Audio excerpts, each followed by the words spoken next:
Hello friends, good afternoon. Today we will learn now activity number 8B, lesson number 3. માં આપણે first sentence જોયું હતું કે અહીં પિક્ચર્સ ઉપરથી આપણે ક્વેશ્ચનના આન્સર લખવાના છે.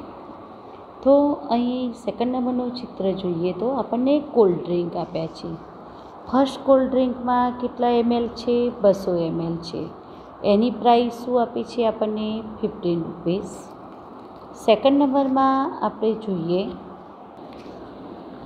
તો આપણે પ્રશ્ન જોઈએ તો ખાલી જગ્યા are there in the pictures, બરાબર, કે અહીં પિક્ચર્સમાં શું છે? 3 બોટલ્સ છે, બરાબર. તો how many bottles are there in the pictures, કે પિક્ચરમાં કેટલી બોટલ આપેલી છે? તો એનો આન્સર લખીએ તો કેટલી બોટલ આપેલી છે આપણને? 1, 2 અને 3 આપેલી છે. તો there are 3 bottles in the pictures. How many cold drinks is there in the first bottle, કે ફર્સ્ટ બોટલમાં કેટલું કોલ્ડ ડ્રિંક આપેલું છે મિત્રો? તો 200 ml આપેલું છે, બરાબર, 200 ml. તો there are 200 ml cold drink in the first bottle. How much money will you pay for the second bottle. હવે અહીં આપણને મનીની વાત થાય છે મિત્રો, માટે અહીં આપણે શું યુઝ કરીશું? હાઉ મચનો યુઝ કરીશું, કે how much money will you pay in the second bottle, બરાબર. કે સેકન્ડ બોટલ તમારે જો ખરીદવી છે તો કેટલા રૂપીસ તમારે આપવા પડશે, બરાબર. તો 40 રૂપીસ આપણને આપે છે. તો I will pay ₹40 for the second bottle. હવે થર્ડ નંબરમાં જોઈએ તો આપણને બુક્સ આપી છે. તો બુક્સ માટે આપણે મિત્રો હાઉ મેનીનો યુઝ કરીશું, કે how many books are there on the shape, એટલે કે જે ખાનું આપણે બુક્સ બનાવીએ છીએ એને છાદલી જેવું એક પાટિયું મૂકેલું હોય તે. ધેર આર, હવે આપણે અહીંયા કાઉન્ટ કરવાની છે કે 1, 2, 3, 4 અને 5 કેટલી બુક્સ આપેલી છે? 5 બુક્સ આપેલી છે. તો there are 5 books on this shelf. How much do they cost. હવે એની કોસ્ટ આપણને કંઈ પણ આપેલી છે નહીં, તો એના માટે આપણે સમ લખી શકીએ, લોટ્સ લખી શકીએ, બરાબર. કોઈ રૂપીસ આપેલા હોય તો આપણે રૂપીસ લખવાના છે, પણ કંઈ આપેલું છે નહીં, માટે આપણે ધ કોસ્ટ લોટ, તેની કિંમત વધુ છે. એ જ પ્રમાણે આપણને અહીં એપલ્સ આપ્યા છે. તો 1, 2, 3, 4, 5, 6, 7, 8, 9 અને 10 એપલ્સ છે. તો ફર્સ્ટ ક્વેશ્ચન આપણો છે how many apples are there in the basket, કે બાસ્કેટમાં કેટલા એપલ્સ છે? તો there are 10 apples in the basket. હવે પછી આપણે કોસ્ટ માટે રૂપીસની વાત થાય છે, માટે હાઉ મચનો યુઝ કરીશું, કે how much do they cost. પણ અહીં એની પણ કોઈ કોસ્ટ આપણને આપેલી છે નહીં, તો આપણે એ પણ લખીશું કે ધે કોસ્ટ લોટ, કે વધુ છે. એક્ટિવિટી નંબર ઇઝ જોઈએ તો મિત્રો અહીં આપણને સેન્ટેન્સ આપ્યા છે. તે સજેસ્ટેડ સમ સિચ્યુએશન, તે આપણને શું બતાવે છે? થોડીક સિચ્યુએશન બતાવે છે. અને આ સિચ્યુએશનમાં આપણે એમ કે કયા એક્સપ્રેશન આપીશું એ આપણે લખવાનું છે. અહીંયા આપણને બોક્સમાં જુઓ થોડાક સજેશન અહીં સજેસ્ટ પણ કરેલા છે કે આઈ નીડ વોટર બેટલી, મને ખાસ પાણીની જરૂર છે. અલાસ એટલે કે અરે, નાઇસ ટુ મીટ યુ, તમને મળીને આનંદ થયો. ઇફ એટલે અહીં આનંદ વ્યક્ત કરવા માટે એ વર્ડ્સ વપરાય છે. વાવ, આઈ કાન્ટ બિલીવ ઇટ, કે મને વિશ્વાસ થતો નથી. હાઉ વન્ડરફુલ, કેટલું સુંદર. બેસ્ટ ઓફ લક, ખૂબ સરસ. આઉચ એટલે કે અરે રે. આઈ એમ સોરી, મને માફ કરશો. પાર્ડન, એટલે કે કોઈ પણ અહીં આપણે કોઈ વચ્ચે ડિસ્ટર્બન આવે ત્યારે પણ સોરી જેવો શબ્દ છે કે ડિસ્ટર્બન બદલ મને માફ કરશો. હિપ હિપ હુર્રે, અહીં આપણે જીતનો આનંદ વ્યક્ત કરીએ છીએ કે જ્યારે કોઈ મેચ જીતી જઈએ કે ક્લાસમાં ફર્સ્ટ આવીએ છીએ કે ક્લાસમાં રમાતી કોઈ ગેમમાં ફર્સ્ટ આવીએ છીએ ત્યારે આ વર્ડ્સનો યુઝ થાય છે. તો આ વર્ડ્સ આપણે આ સિચ્યુએશનમાં એટલે કે કયા સેન્ટેન્સમાં કયા વર્ડ્સનો યુઝ કરીશું. તો you are talking with your friends and your mobile phone rings, કે તમારો મોબાઈલની રિંગ્સ વાગે છે. તો અહીં આપણે બંને વર્ડ્સ યુઝ કરી શકીશું, પાર્ડન અને આઈ એમ સોરી, કે મને માફ કરશો. યુ વિન અ પ્રાઇઝ, કે તમે કોઈ પ્રાઇઝ જીતો છો. તો વાવ આઈ કાન્ટ બિલીવ ઇટ, કે ઇનામ મળે છે કે હું વિશ્વાસ કરી શકતી નથી. You can't understand what your friend is saying, કે તમારો મિત્ર તમને શું કહેવા માગે છે તમે સમજી શકતા નથી. તો એ સેન્ટેન્સ માટે તમે શું બોલશો? આઈ એમ સોરી, કે માફ કરજે પણ તું જે કહેવા માગે છે હું સમજી શકતી નથી. Your father introduce you to his friend, કે તમારા પિતાજી એમના મિત્ર સાથે તમારી મુલાકાત કરાવે છે. અને શેક હેન્ડ એટલે કે હાથ મિલાવો છો ત્યારે તમે શું બોલશો? તો નાઇસ ટુ મીટ યુ, કે તમને મળીને મને ઘણો આનંદ થયો. Your sister is living for school to take part in a debate, કે કોઈ ડિબેટ કોમ્પિટિશનમાં ભાગ લેવા જઈ રહી છે તો આપણે એના માટે શું બોલીશું? Best of luck. You are thirsty, thirsty એટલે કે વધુ તરસ લાગવી. You will tell your mother, તો તમે મમ્મીને શું કહેશો? તો આઈ નીડ વોટર બેડલી, કે મને ખરેખર પાણીની જરૂર છે. 7 નંબર જોઈએ તો your naughty friend is pinching you, કે તમને દબાવે છે એકદમ પાછળથી આવીને, તો તમે શું બોલશો? Ouch. You heard that India has lost the cricket match, કે તમે સાંભળો છો કે ઇન્ડિયા મેચ જે હારી ગઈ છે તો તમે શું બોલશો? અલાસ, કે આપણે દુઃખ વ્યક્ત કરીશું કે અરે રે. યુ સી ધ તાજમહેલ, તાજમહેલને જોયા પછી તમારા કયા એક્સપ્રેશન હશે ફેસ ઉપર? તો હાવ વન્ડરફુલ, કે કેટલું અદ્ભુત છે. અને your school wins the trophy, કે આપણી સ્કૂલમાં જ્યારે કોઈ બી એક ટ્રોફી મળે છે કે આપણી સ્કૂલ કંઈ બી જીતીને આવે છે તો આપણે શું બોલીશું? Heap heap હુર્રે. બરાબર મિત્રો? તો આ એક્સપ્રેશન પણ તમારે યાદ રાખવાના છે. આગળ આપણે વર્કબુક કાર્ય જોઈએ. જો મિત્રો અહીં આપણે વર્કબુક જોઈએ તો તમને ટ્રાન્સલેશન સમજાવી દીધું છે એટલે આપણે એમાં ટાઈમ બગાડીશું નહીં. વિચ ટ્રી લીવ્સ આર ગ્રોસી, કે કયા ટ્રીના પાન ખૂબ જ ગ્રોસી હોય છે? તો banana trees leaves are very glossy. List out 7 things related to a forest. આ પ્રશ્ન આપણે બુક્સમાં પણ સમજાવી ચૂક્યા છે કે ફોરેસ્ટમાં કઈ કઈ વસ્તુ તમને જોવા મળે છે? રિવર, બસીસ, લોંગ સ્ક્રીપર એટલે કે વેલી, થીક ટ્રી જાડા ઝાડ, શોર્ટ ટ્રી ટૂંકા ઝાડ, એનિમલ્સ એન્ડ બર્ડ્સ, બરાબર, કે પ્રાણીઓ અને પક્ષીઓ. એના ઉપરથી આપણે જોઈએ તો the leaves of the banana plants are, કેવા હોય છે? તો ગ્રોસી હોય છે. 2nd નંબરના પેરેગ્રાફમાં જોઈએ તો what did Bhupen tell about Assam. આ પ્રશ્ન પણ આપણે બુકમાં જોઈ લીધો છે કે Bhupen said that Assam gets a lots of rain, કે વધુ વરસાદ પડે છે. The soil is very fertile, તેની જમીન ખૂબ જ ફળદ્રુપ હોય છે. And so they have thick forest, અને તેથી ત્યાં એના વૃક્ષો કેવા છે? ખૂબ જ થીક છે, એના જંગલો જાડા છે એટલે કે ઘટાદાર છે. The soil in Assam is very fertile, બરાબર.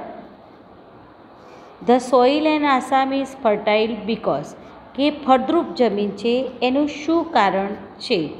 તો it gets a lot of sunlight, ત્યાં સનલાઇટ વધુ મળે છે. It get up a lot of rain, કે ત્યાં વધુ વરસાદ પડે છે. તો આપણે સી ઓપ્શન પસંદ કરીશું, અહીં સી લખીશું. પેરેગ્રાફ નંબર 3ના પ્રશ્નો જોઈએ તો what is Gir famous for, કે ગીર શાના માટે ફેમસ છે? તો Gir is famous for a lion, બરાબર, કે શું જોવાલાયક છે એમાં? સિંહ જોવાલાયક છે, સિંહને sanctuary. Where can we see the one horned rhino, કે એક શિંગડાવાળો ઘેડો આપણને ક્યાં જોવા મળે છે? તો we can see one horned rhino in Kaziranga, બરાબર, કાઝીરંગામાં જોવા મળે છે. Which sanctuary does Gujarat have, કે ગુજરાતમાં કયા કયા પ્રકારની સેન્ચુરી આવેલી છે? તો Gujarat have a lion sanctuary, wild ass sanctuary, sloth bear sanctuary and many birds sanctuaries, બરાબર, કે બહુ બધા પક્ષીઓની સેન્ચુરી પણ છે. Which animals are found in Kaziranga, કે કયા કયા એમ કે એનિમલ કાઝીરંગામાં જોવા મળે છે? તો the one horned rhino, elephants, wild buffaloes એટલે કે જંગલી ભેંસો, એન્ડ સ્વામ ડિયર એટલે કે એક પ્રકારના હરણની જાત છે. Where is the lion sanctuary, lion sanctuary ક્યાં આવેલી છે? તો the lion sanctuary is in Gir, કે આવેલી છે ગીરમાં, માટે અહીં આપણે ડી લખીશું. Kaziranga is famous for, Kaziranga શેના માટે ફેમસ છે? તો વન હોર્નેડ રેનો, બરાબર, માટે અહીં આપણે એ ઓપ્શન લખીશું. Which of the following is found in Kaziranga, કે આમાંથી કાઝીરંગામાં શું એમ કે હોતું હોય છે? તો વાઇલ્ડ બફેલોઝ, બરાબર, જંગલી ભેંસો હોય છે. પેરેગ્રાફ નંબર 4 જોઈએ તો what will they enjoy at the camp, કે તેઓ કેમ્પમાં શેનો આનંદ લેશે? તો they will enjoy trekking, sing, dance and the bonfire, બરાબર, કે બોન ફાયર એટલે કે જે આપણે જંગલમાં ટેન્ટની આગળ બેઠા હોય અને ત્યાં લાકડા ઊભા કરીને આગ સળગાવીને આપણે આજુબાજુ બેઠા હોય એને આપણે બોન ફાયર કહીએ છીએ. કે ટેન્ટમાં કેમ્પમાં ગયા પછી તેઓ ગાશે, ડાન્સ કરશે અને બોન ફાયરનો પણ આનંદ લેશે. પેરેગ્રાફ નંબર 5ના ક્વેશ્ચન જોઈએ તો what did the boys do on the first day, કે બોયઝ પહેલા દિવસે શું કરશે? તો on the first day they went out together to explore the forest. They saw many birds, insects and animals, કે તે આખું એમ કે જંગલ ફરશે અને ત્યાં શું કરશે? તો બર્ડ્સ, ઇન્સેક્ટ્સ અને એનિમલ જોશે. નીચેનો પ્રશ્ન પણ એ જ છે મિત્રો, કે what did the boys see in the forest, કે જંગલમાં શું જોશે? તો the boy show many birds, insects and animals. Which moments were thrilling for the boys, કે કઈ જે ઘડી હતી જે એમને ખૂબ જ ઉત્તેજના આપવાવાળી હતી? તો the boys lost their way, કે એમનો રસ્તો ભૂલી જાય છે, પણ ક્યારે ભૂલી જાય છે? ડ્યુરિંગ ધ નાઇટ, રાત વખતે. Those moments were really thrilling for the boys. Which words in the passage means to walk around, to walk around એટલે ફરવું અને એક્સપ્લોર એટલે પણ આજુબાજુ ફરવું, માટે અહીં આપણે ડી લખીશું. When they lost their way, કે જ્યારે તેઓ તેમનો રસ્તો ભૂલી જાય છે. ઇટ વોઝ ખાલી જગ્યા, તે શું છે? તો થ્રિલિંગ છે, એટલે કે ખૂબ જ ઉત્તેજનાવાળું છે. 6 નંબરનો પેરેગ્રાફ જોઈએ તો which river is મેન્શનેડ in the lesson, કે લેસનમાં કઈ રિવરની વાત થઈ છે મિત્રો? તો the Brahmaputra river is મેન્શનેડ in the lesson. Amit was excited because, Amit ખૂબ એક્સાઇટેડ થઈ ગયો હતો એનું કારણ શું છે? તો he heard the trumpet of elephant, કારણ કે એને એલિફન્ટનો અવાજ સાંભળ્યો. What could the boys hear? Boys એટલે કે ભૂપેન અને અમિત બંને શું સાંભળ્યું? તો the boys heard the trumpets of elephants and cries of animals. બરાબર, કે એનિમલની ચીસો સાંભળી અને હાથીનો અવાજ પણ સાંભળ્યો. Which words in the passage means far of? કે ઘણું જ દૂર હોવું, એનો અર્થ શું થાય છે? તો અ લોંગ વે ઓફ, કે ઘણો જ લાંબો રસ્તો હોવો તે. Vote did the boys here? કે બોયઝે શું સાંભળ્યું? તો ટ્રમ્પેટ ઓફ એલિફન્ટ્સ. બરાબર, હાથીનો અવાજ સાંભળ્યો. પેરેગ્રાફ નંબર 7 જોઈએ તો what did the boys do? કે બોયઝ શું કરી રહ્યા હતા? The boys stood still and listened, એકદમ સ્ટ્રેટ ઊભા રહી ગયા હતા અને સાંભળી રહ્યા હતા. તે walked quickly on the grass and hide behind a big tree, કે ઘાસની નજીક જતા રહ્યા અને એક મોટા ઝાડની પાછળ સંતાઈ ગયા, કારણ કે હાથી એમનાથી થોડોક જ દૂર હતો. ડિસ્ક્રાઇબ ધ એલિફન્ટ્સ, એટલે કે અહીં આપણે એલિફન્ટ્સનું વર્ણન કરવાનું હોય છે. એલિફન્ટ્સ કેવો હોય છે? તો the elephant is a big black ક્રેચર, મોટું એમ કે પ્રાણી છે. વિથ વ્હાઇટ ટસ્ક, એને સફેદ દાંત હોય છે બે આગળ મોટા. થીક લેગ્સ, જાડા પગ હોય છે. બિગ ઇયર્સ, મોટા કાન હોય છે. સ્મોલ આઈઝ, નાની આંખો હોય છે. અ લોંગ ટ્રંક, અને લાંબી સૂંઢ હોય છે.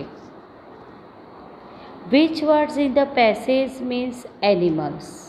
કે પેસેજમાં એનિમલ્સ માટે કયો વર્ડ્સ વાપરે છે મિત્રો? તો ક્રેચર. બરાબર, અહીં આપણે પેરેગ્રાફ નંબર 8 જોઈએ તો what did the elephant do when he heard the boys? કે જ્યારે એને બોયઝનો અવાજ સાંભળ્યો ત્યારે શું કર્યું? તો when the elephants heard the boys he smelled them, એટલે કે તેને એમને સૂંઘી લીધા હતા. He put his long trunk up in the air, હવામાં એની સૂંઢ ઊંચી કરી. એન્ડ ટ્રમ્પેડ લાઉડલી, અને મોટે મોટેથી બોલવા લાગ્યો. Why was Bhupen worried? કે ભૂપેન કેમ ચિંતામાં હતો? Because there was a large elephant about 30 feet away and he is angry, અને તે ખૂબ જ ગુસ્સામાં હતો. Whose sense of hearing was sharper, અને હાઉ ડુ યુ નો? કે કોની સાંભળવાની શક્તિ એમ કે ખૂબ જ સારી હોય છે, અને આવું તમને કેવી રીતે ખબર પડી, કે તમે કઈ રીતે એવું કહી શકશો? તો the elephant's sense of hearing was sharper, ખૂબ જ તેજ હોય છે. Because he heard the voice of the boys from far away, કે ખૂબ જ દૂરથી એને જે બોયઝ હતા ભૂપેન અને અમિત બંનેનો અવાજ સાંભળી લીધો હતો. The elephant trumpet loudly because, કે એલિફન્ટ શા માટે મોટે મોટેથી બોલવા લાગ્યો? Because he heard the voices of Bhupen and Amit and smelled them, અને તેમને શું કર્યા હતા? સૂંઘી લીધા હતા. એટલે એને ખ્યાલ આવી ગયો હતો કે મારી આજુબાજુમાં કોઈ માણસ છે. Why was Amit enjoying himself? કે અમિત પોતાની જાતને કેવી રીતે એન્જોય કરે છે? તો Amit was enjoying himself because he had never seen a living elephant in his life, કે એને એલિફન્ટને જોઈને ખૂબ જ આનંદ આવે છે, કારણ કે એને ક્યારેય લિવિંગ એલિફન્ટ એટલે કે જીવતો હાથી આ રીતે જોયો નથી. Which words in the passage means spoke softly, ધીમેથી બોલવું. એનો મતલબ શું થાય છે મિત્રો? તો વિસ્પર્ડ. બરાબર, વિસ્પર્ડનો મિનિંગ પણ થાય છે ધીમેથી. ભૂપેન વોઝ ખાલી જગ્યા. તો Bhupen was excited, not excited, the affair.